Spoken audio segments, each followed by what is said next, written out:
Hello mga kabalen!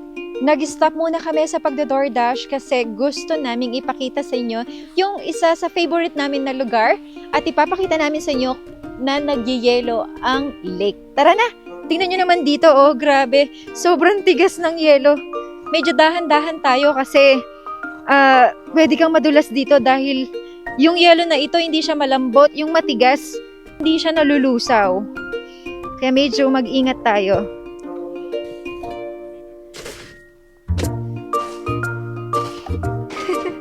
Grabe, taas.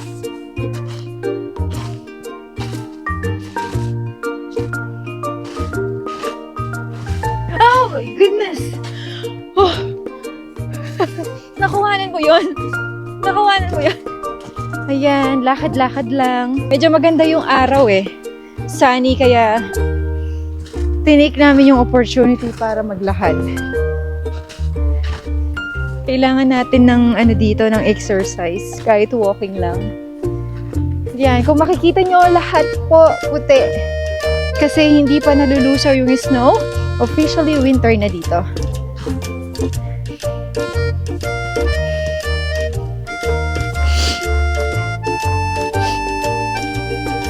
Ayan. Ano yun? Meron akong naririnig. Uy!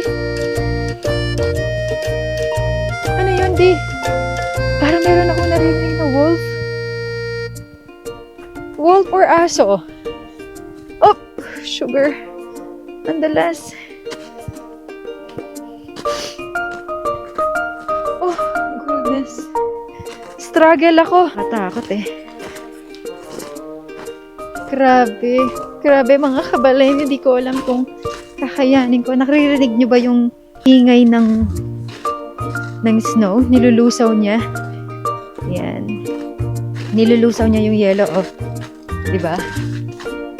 Ganda. Di tayo pwedeng magmadali sa paglalakad kasi baka madiskrasya tayo. Ayan. Saka gustuhan naming ipakita po sa inyo mga kabalen ang lugar na ito. Medyo buwis buhay. Ha? Yan. Ganito po ang winter dito sa Canada.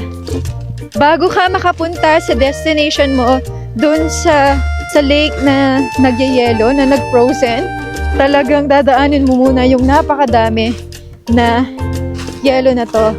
Ito talaga yung pinipili ko kasi madulas yung isa eh. Naririnig nyo po ba?